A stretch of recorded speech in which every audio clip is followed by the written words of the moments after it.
In this video, I'm going to show you the application process from the job seeker's point of view and highlight our latest improvements to make this process easier, faster and more obvious to applicants as to what sections of their applications are mandatory.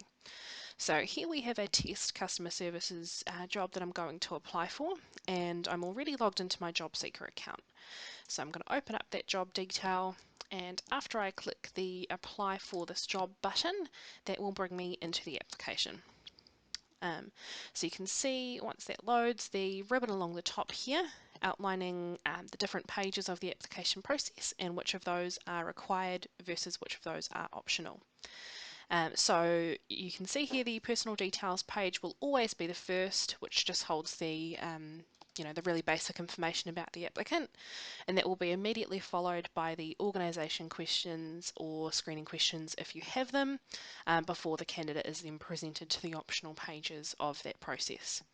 So as you can see, if I try to click to these other pages of the process, it won't let me go there yet. I do need to complete this personal details page first.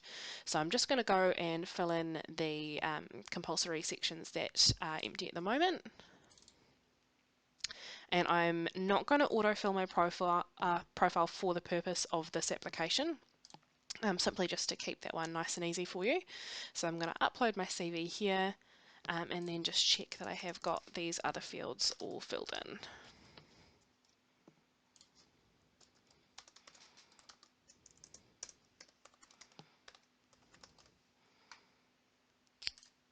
Go, and if I hit next, we get taken to the organisation questions. Now, this is simply a questionnaire that the employer has added to the role.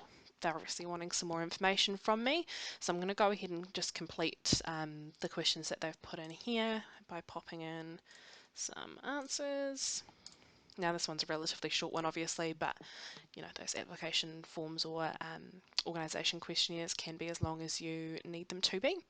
And then I'm going to go next again. And here is where this new piece that we've introduced in the application process comes in. So the candidate or the applicant is presented with this message advising them that they following pages aren't required and that they can select cancel to continue with those pages or select skip to proceed to the review page. So for the purpose of showing you, I'm going to select skip here, and you can see I get taken straight to the review page. I can then go and open these collapsible sections to view what information I've added. When I do that, I can select the edit button to jump back to that page to complete it, or I can now select the page title along the top here and move to the different pages in that application to complete it. So you'll see on the optional pages as well, there is this banner here, just letting the candidate know that that information is not required to complete their application, but it's just additional information that they can provide the hiring manager with to assess their suitability for the role. So then I'm just going to go back to my review page here, and now that I'm happy with what I've got in there, I could have added more information to these pages or left them there as I have. So I've got two options as the applicant on this page. I can either submit my application or submit and update my profile. So what's that's going to do is just update my profile with the information I've entered here, so that I can keep that up to date if I've applied for previous roles before and I need to change some things. So I'm going to select update my profile while I'm there. And that's all done. So I can always check that I have submitted that application in full by going to the Job Applications tab, and then I can see this one sitting now in my applications section.